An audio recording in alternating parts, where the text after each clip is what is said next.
Hello, welcome to the mobile library. We're going to be reading chapter 13 of The Bad Beginning. And now, ladies and gentlemen, Count Olaf said, stepping forward to address the audience, I have an announcement. There is no reason to continue tonight's performance, for its purpose has been served. This has not been a scene of fiction. My marriage to Violet Baudelaire is perfectly legal, and now I am in control of her entire fortune.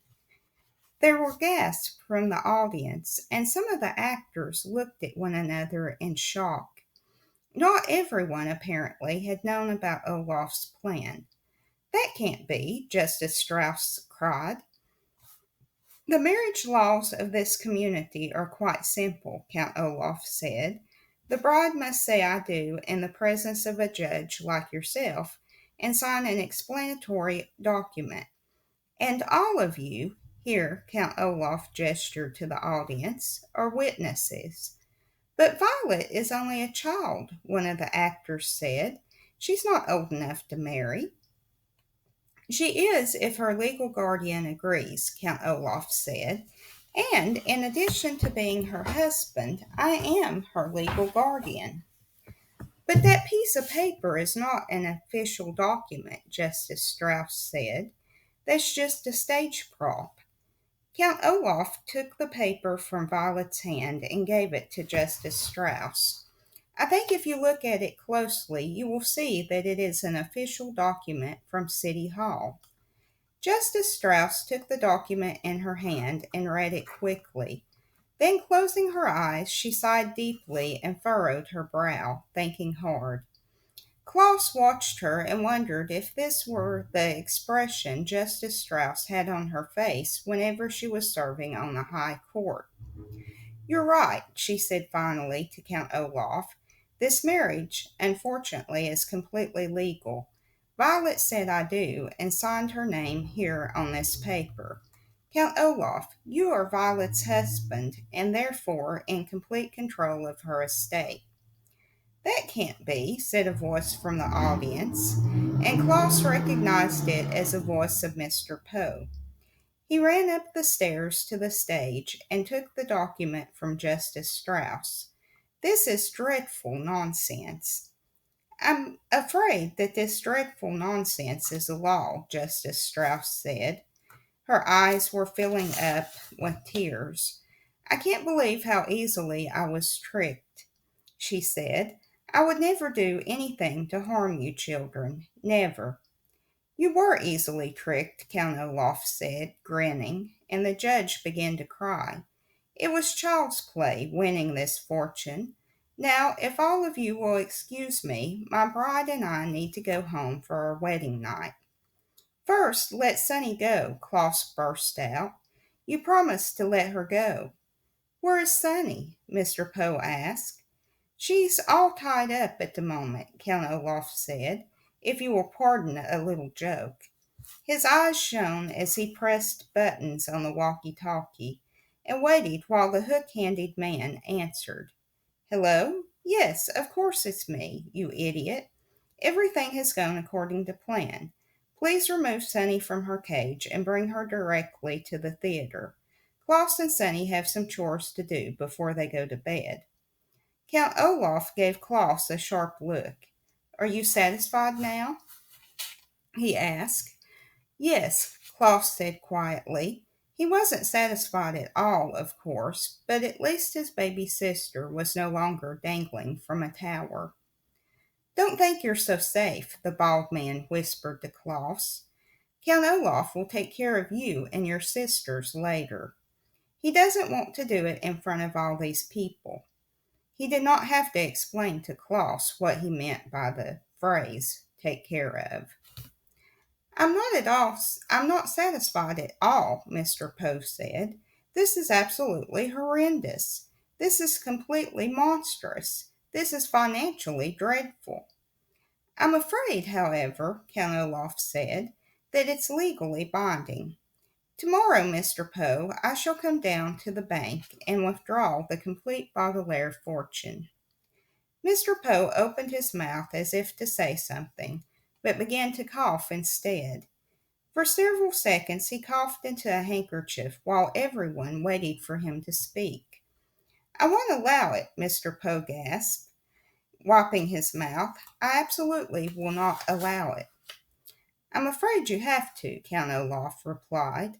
I'm afraid Olaf is right," Justice Strauss said through her tears. "This marriage is legally binding." "Begging your pardon," Violet said suddenly, "but I think you may be wrong." Everyone turned to look at the eldest Baudelaire orphan. "What did you say, Countess?" Olaf said. "I'm not your Countess," Violet said testily, a word which here means in an extremely annoyed tone. "At least, I don't think I am." "And why is that?" Count Olaf said. "I did not sign the document in my own hand as the law states," Violet said. "What do you mean? We all saw you." Count Olaf's eyebrow was beginning to rise in anger. "I'm afraid your husband is right, dear," Justice Strauss said sadly. "There is no use denying it. There are too many witnesses." "Like most people," Violet said, "I am right-handed, but I signed the document with my left hand." "What?" Count Olaf cried. He snatched the paper from Justice Strauss and looked down at it. His eyes were shining very bright. "You are a liar," he hissed at Violet. "No, she's not," Klaus said excitedly. "I remember because I watched her left hand trembling as she signed her name." "It is impossible to prove," Count Olaf said. "If you like," Violet said, "I shall be happy to sign my name again, on a separate sheet of paper, with my right hand and then with my left. Then we can see which signature the one on the document most resembles." "A small detail, like which hand you used to sign," Count Olaf said, "does not matter in the least." "If you don't mind, sir," Mr. Poe said, "I'd like Justice Strauss to make that decision." Everyone looked at Justice Strauss, who was wiping away the last of her tears. "Let me see," she said quietly, and closed her eyes again. She sighed deeply, and the Baudelaire orphans and all who liked them held their breath as Justice Strauss furrowed her brow, thinking hard on the situation. Finally, she smiled. "If Violet is indeed right-handed," she said carefully, "and she signed the document with her left hand, then it follows that the signature does not fulfill the requirements of the nuptial laws. The law clearly states that the document must be signed in the bride's own hand. Therefore, we can conclude that this marriage is invalid. Violet, you are not a countess, and Count Olaf, you are not in control of the Baudelaire fortune." "Hooray!" cried a voice from the audience, and several people applauded. Unless you're a lawyer, it will probably strike you as odd that Count Olaf's plan was defeated by Violet signing with her left hand instead of her right. But the law is an odd thing. For instance, one country in Europe has a law that requires all bakers to sell bread at the exact same price. A certain island has a law that forbids anyone from removing its fruit. And a town not too far from where you live has a law that bars me from coming within 5 miles of its borders. Had Violet signed the marriage contract with her right hand, the law would have made her a miserable contessa, but because she signed it with her left, she remained to her relief a miserable orphan. What was good news to Violet and her siblings, of course, was bad news to Count Olaf. Nevertheless, he gave everyone a grim smile. "In that case," he said to Violet, pushing a button on the walkie-talkie, "you will either marry me again, and correctly this time, or I will." "Nipto!" Sunny's unmistakable voice rang out over Count Olaf's as she tottered on stage toward her siblings. The hook-handed man followed behind her, his walkie-talkie buzzing and crackling. Count Olaf was too late. "Sonny, you're safe!" Klaus cried and embraced her. Violet rushed over, and the two older Baudelaires fussed over the youngest one. "Somebody bring her something to eat," Violet said. "She must be very hungry after hanging in a tower window all that time." "Cake!" Sonny shrieked. "Ugh!" Count Olaf roared. He began to pace back and forth like an animal in a cage, pausing only to point a finger at Violet. "You may not be my wife," he said, "but you are still my daughter, and—" "Do you honestly think," Mr. Poe said in an exasperated voice, "that I will allow you to continue to care for these three children after the treachery I have seen here tonight?" "The orphans are mine," Count Olaf insisted, "and with me they shall stay. There is nothing illegal about trying to marry someone." "But there is something illegal about dangling an infant out of a tower window," Justice Strauss said indignantly. "You, Count Olaf, will go to jail, and the three children will live with me." "Arrest him!" a voice said from the audience, and other people took up the cry. "Send him to jail. He's an evil man. And give us our money back. It was a lousy play." Mr. Poe took Count Olaf's arm, and after a brief eruption of coughs, announced in a harsh voice, "I hereby arrest you in the name of the law." "Oh, Justice Strauss," Violet said, "did you really mean what you said? Can we live with you?" "Of course I mean it," Justice Strauss said.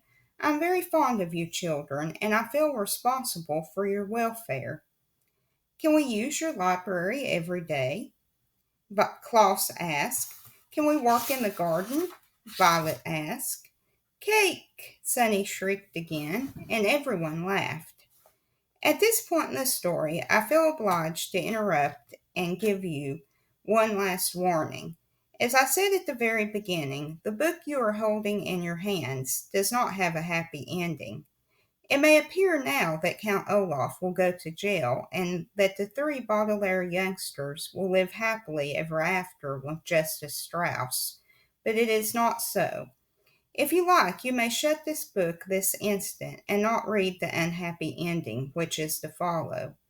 You may spend the rest of your life believing that the Baudelaires triumphed over Count Olaf and lived the rest of their lives in the house and library of Justice Strauss, but that is not how the story goes. For as everyone was laughing at Sonny's cry for the cake, the important looking man with all the warts on his face was sneaking toward the controls for the lighting of the theater. Quick as a wink, the man flicked the main switch so that all the lights went off and everyone was standing in darkness. Instantly, pandemonium ensued as everyone ran this way and that, shouting to one another. Actors tripped over members of the audience. Members of the audience tripped over theatrical props. Mr. Poe grabbed his wife, thinking it was Count Olaf. Klaus grabbed Sonny and held her up as high as he could so she wouldn't get hurt.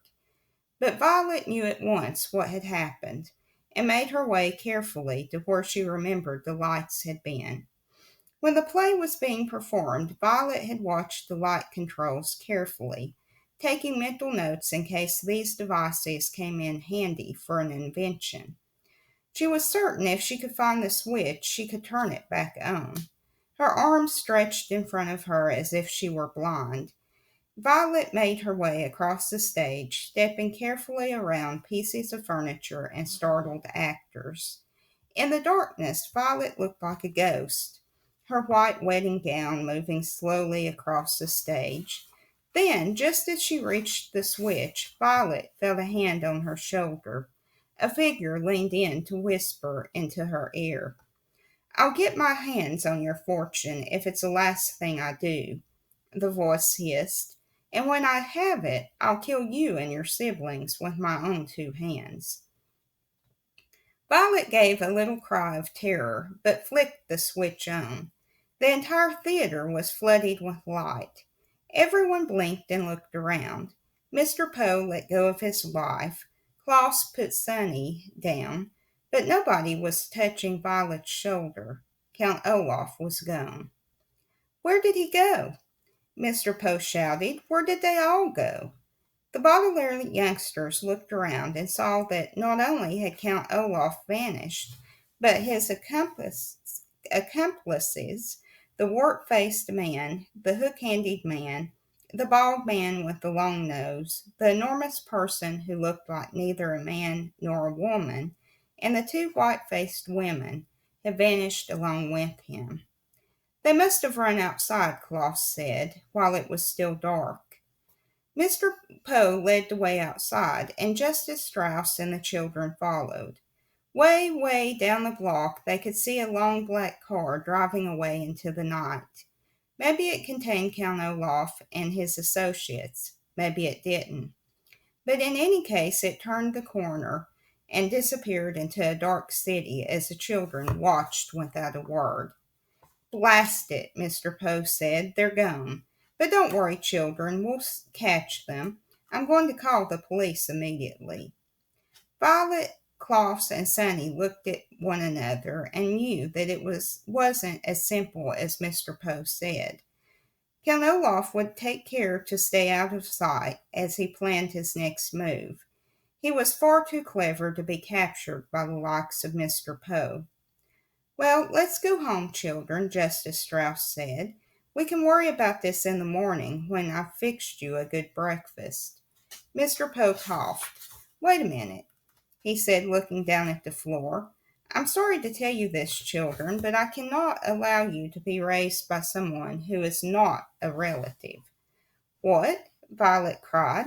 After all Justice Strauss has done for us? We never would have figured out Count Olaf's plan if it weren't for her and her library, Klaus said. Without Justice Strauss, we would have lost our lives. That may be so, Mr. Poe said, and I thank Justice Strauss for her generosity, but your parents' will is very specific. You must be adopted by a relative. Tonight you will stay with me in my home, and tomorrow I shall go to the bank and figure out what to do with you. I'm sorry, but that's the way it is. The children looked at Justice Strauss, who sighed heavily and hugged each of the Baudelaire youngsters in turn. Mr. Poe is right, she said sadly. He must respect your parents' wishes. Don't you want to do what your parents wanted, children? Violet, Klaus, and Sonny pictured their loving parents and wished more than ever that the fire had not occurred. Never, never had they felt so alone. They wanted very badly to live with this kind and generous woman, but they knew that it simply could not be done. I guess you're right, Justice Strauss, Violet said finally. We miss you very much. I will miss you too, she said, and her eyes filled with tears once more. Then they each gave Justice Strauss one last embrace and followed Mr. Poe and Mrs. Poe to their car. The Baudelaire orphans piled into the back seat and peered out the back window as Justice Strauss, who was crying and waving to them.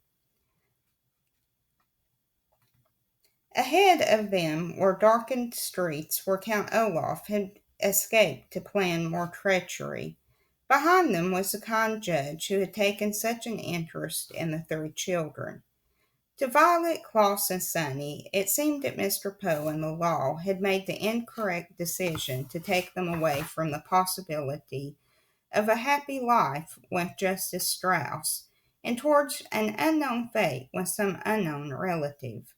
They didn't understand it, but like so many unfortunate events in life, just because you don't understand it just doesn't mean that it isn't so. The Baudelaires bunched up together against the cold night and kept waving out the back window. The car drove farther and farther away until Justice Strauss was merely a speck in the darkness, and it seemed to the children that they were moving in an aberrant, the word here, aberrant, means very, very wrong and causing much grief, direction.